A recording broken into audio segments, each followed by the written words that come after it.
It's 1907. Cars are basically noisy Victorian lawn chairs on wheels. Roads? Mostly a rumor.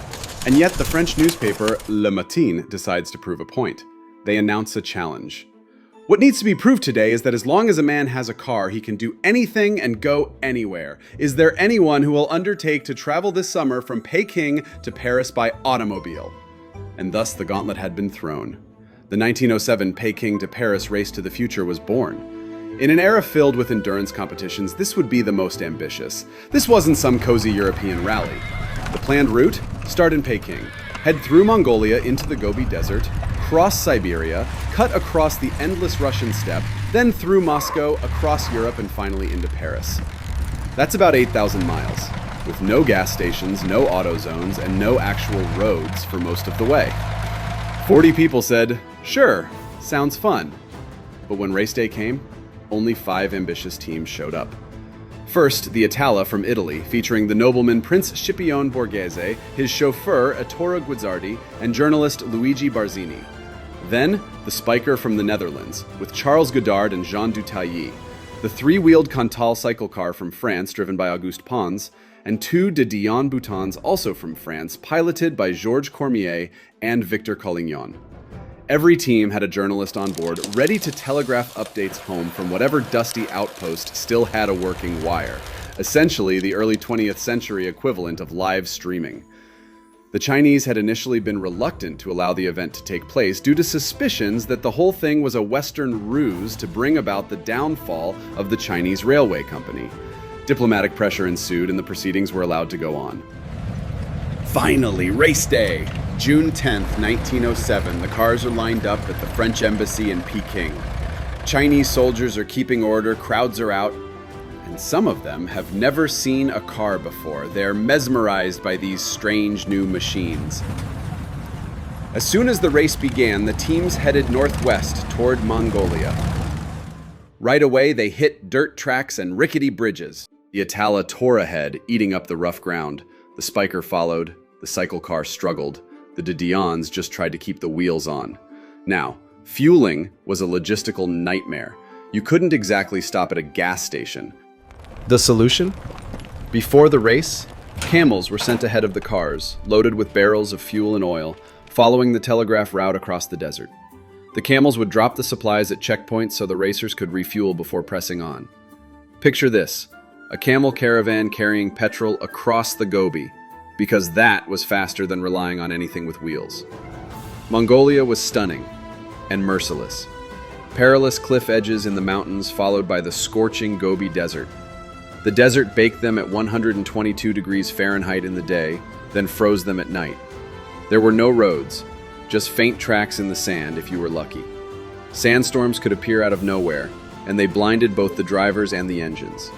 The Cantal cycle car didn't make it far. It bogged down in the sand, overheated, and finally just stopped. The crew abandoned it and barely managed to reach civilization before succumbing to the desert.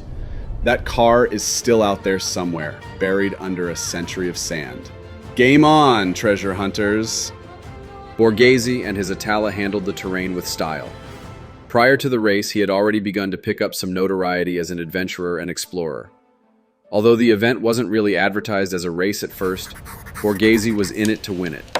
He meticulously mapped and planned out his journey. Before starting, he traveled on horseback to the mountains outside of the city to see where his car could fit, using bamboo as a measuring stick.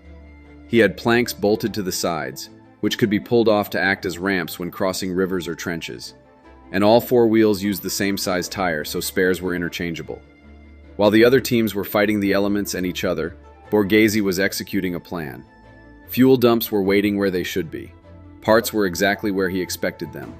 It was a mechanical military campaign. Once clearing Mongolia and entering Siberia, a new set of problems arrived. Mud.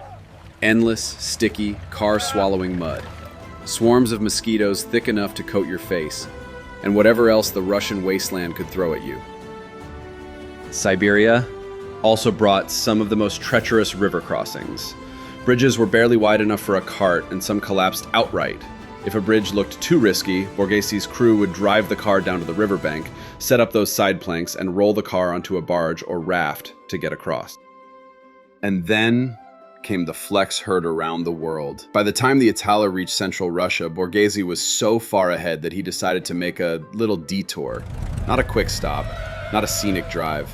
He went 300 miles north to St. Petersburg for a fancy dinner party.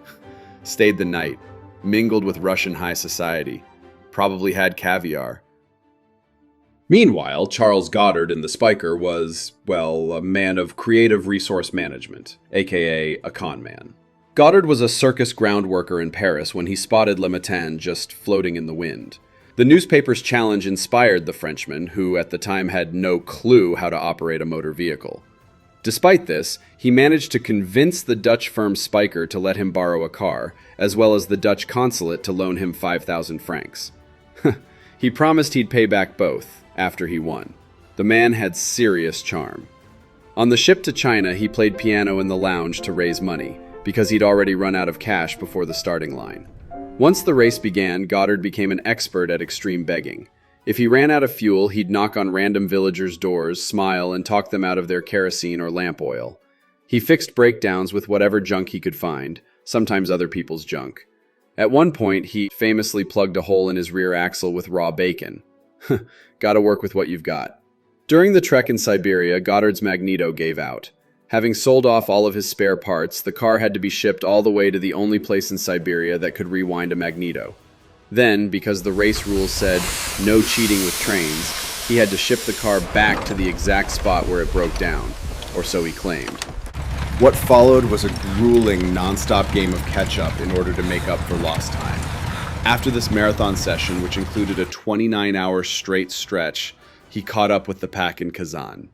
Meanwhile, back in Paris, a court had decided that Godard had defrauded the Dutch consulate and sentenced him to 18 months in prison. He didn't know. He only found out when he rolled to Berlin and got arrested. So Spiker's mechanic had to drive the vehicle into Paris. And in true Godard fashion, when the finish line loomed, he allegedly tried to snatch the wheel from the replacement just outside the city, determined to cross it himself. The police, conveniently traveling with the convoy, stepped in, and spoiler alert, he didn't get to. The Spiker still came in second, though, which has to qualify as the most chaotic silver medal in the history of motorsports. Godard went on to compete in another demanding race the very next year, this time from New York to Paris, before disappearing into the pages of history. On August 10th, 1907, 2 months after leaving Peking, the Itala rolled into Paris. First place by 3 weeks. Borghese stepped out looking like he'd just popped out for lunch. The Spiker limped in second, 20 days later. Soon the De Dion's joined the fray. Borghese's prize? A magnum of Mumm champagne. That's it. No trophy, no fortune, just bubbly and glory. So was it a stunt? A fool's errand? Yes. But it also proved cars could cross continents if you were rich enough, stubborn enough, or dumb enough. The race wouldn't be attempted again until 1997 thanks to communism. This was the race where royalty took a dinner break in St. Petersburg. A con man got arrested and finished second, and an entire car vanished into the desert. All that for a magnum of champagne. Now go open a bottle. You've earned it just for hearing this story.